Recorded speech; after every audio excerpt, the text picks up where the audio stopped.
give you a quick summary. Number one, that this crucifixion is a fiction, that it didn't happen. The way the Christians claim, those things didn't happen. Number one, he was reluctant to die. He didn't want to die. He didn't come prepared to come for any type of sacrifice. Luke chapter 22 verse 36, you'll find he's preparing for a fight. And had he come to die, there was no need for him to tell his disciples to go and arm themselves. Number two, he beseeched God for help. Matthew chapter 26 verse 39. Number three, God heard his prayers. Hebrews chapter 5 verse 7. Number four, an angel of God came to strengthen him. Luke chapter 22 verse 43. Pilate finds Jesus not guilty. It's good reason to keep Jesus alive. John chapter 18 verse 38. Number six, Pilate's wife shown a dream in which she was told that no harm should come to this just man. In other words, that he should be saved alive. Matthew chapter 27 verse 19. Number seven, supposed to be on the cross for only 3 hours. According to the system in vogue, no man could die by crucifixion in so short a time, which means that even if he was fastened to the cross, he was alive. Number eight, the other two, his crossmates on the respective crosses, were alive. So Jesus too, for the same period of time, must be alive. John chapter 19 verse 32. But when they came to Jesus and saw that he was dead already, saw what? That he was dead already. I says, you know, on page 36 and 37 and 38, I give you a list of 11 different persons in the newspapers who were certified dead and they were not dead. By doctors with stethoscopes, they were pronounced dead and they were not dead. They came back to life. And there is a society in England, I have given you the picture of the society of people who have come back from the dead. Were they all resurrected? No. But they were certified dead. This man, seeing a person on the cross, he thought he was dead and he saw that he's dead already. I said, what does it mean, and saw? When doctors make mistakes in the Groot-Schuur hospital, where Chris Barnard operates, a white woman was certified dead and put into the mortuary, next morning she came out alive. When you make mistakes by the day, certifying people dead when they're not dead, what this means that he was dead already. So I said, Jesus was John 19:33, that there was a mistake there in seeing. Number 9, Encyclopedia Biblica, under article cross, column 960 says that when the spear was thrust, Jesus was alive. We didn't write the Encyclopedia Biblica. Number 10, and when they launched him on the side with the spear, so forthwith they came out blood and water, which is a sign of life. Number 11, his legs not broken as a fulfillment of prophecy. I said, legs can be of any use only if Jesus was alive. And this is the fulfillment of prophecy, says the Christian. He keepeth all his bones, not one of them is broken. Psalms chapter 24 verse 20. Number 12, there was a thunderstorm, earthquake, and darkening of the sun, all within 3 hours, to disperse the sadistic mob, to enable his secret disciples to help keep him alive. Number 13, the Jews doubted his death. They suspected that he had escaped death on the cross, that he was alive.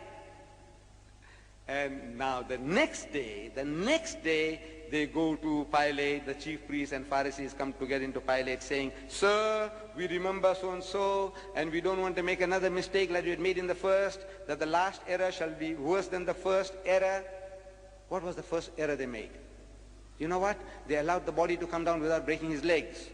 Now they want to make doubly sure, but they missed the bus. The Jews missed the bus. You know, last night, there was in the Argus that they didn't miss the bus. In Palestine, you know, in 25 seconds, they killed 3 Arabs, and you know, who were out to do some terrorist business, they killed 3. They didn't miss the bus there. But here, in the Bible, Matthew chapter 27, verses 62 to 64, they missed the bus, because the next day they go along to make the sepulchre secure. Next day, after the horse has bolted, you go and lock the gate. There's something wrong with you. The Bible says, next day. Pilate, number 14, Pilate marvels to hear that Jesus was dead.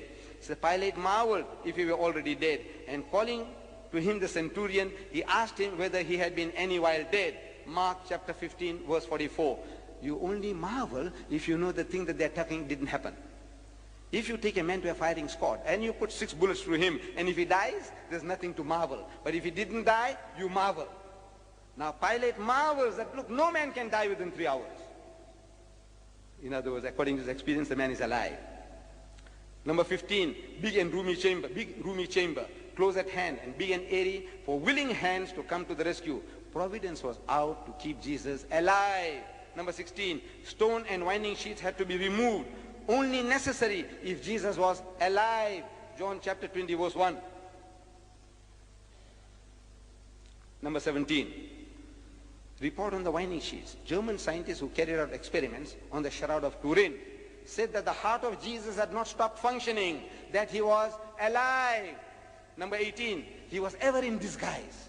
Disguise not necessary if Jesus was resurrected. Only necessary if he was alive. John chapter 21 verse 4. Number 19, he forbade Mary Magdalene to touch him. Touch me not, for this reason that it would hurt, because he was alive. John chapter 20 verse 17. Number 20, not yet ascended unto my Father. In the language of the Jew, in the idiom of the Jew, he was saying, I am not dead yet. In other words, I am alive. John chapter 20 verse 17. Number 21, Mary Magdalene not afraid on recognizing Jesus because she had seen signs of life before. She was looking for a Jesus who was alive. John chapter 20 verse 16. Number 22, his disciples petrified on seeing Jesus in the upper room. All their knowledge about the crucifixion was from hearsay. Therefore, they could not believe that Jesus was alive. Two had Almal, Humfarlat, and Khaflach. They were not there.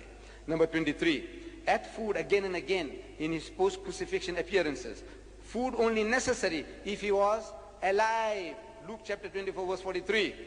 Number 24, never showed himself to his enemies because he had escaped death by the skin of his teeth. He was alive. Number 25, took only short trips because he was not resurrected, not spiritualized, but alive. He went to Emmaus. He went to the upper room, back again after 8 days. He only took short trips because he was not resurrected. Otherwise he would have gone up to heaven. No sense in going and coming back, up and down, not from heaven to down and up above. He's going around, in and around Jerusalem all the time. Number 26, testimony of men around the tomb. They say, why seek ye the living among the dead? Why are you looking for a live person among dead people in the cemetery? Luke chapter 24 verse 4 and 5. That he is not dead but alive. Why seek ye the living among the dead? Number 27, testimony of the angels. The angels say, the angels who had said that he was alive, that he live, that he is alive. I don't know what's wrong with people. What are you reading? The angels, what did they say? That he is resurrected. No, he said that he live, he is alive. They said no, he is not alive, he is dead. He did not say resurrected, but the actual word uttered by the angels was alive. Luke chapter 24 verse 23. 28, Mary Magdalene testifies. They heard that he was alive and had been seen by her. They believed not. Mark 16:11. Mary did not watch for a spook or a ghost or spirit of Jesus, but a live Jesus. What they could not believe was that the master was alive. Mark 16:11. Number 29, Dr. Primrose, a senior anesthetist of the Royal Glasgow Infirmary, he says that the water in the blood was an account of scourging by staves and upset of the nervous vessels, that which was a sure sign that Jesus was alive.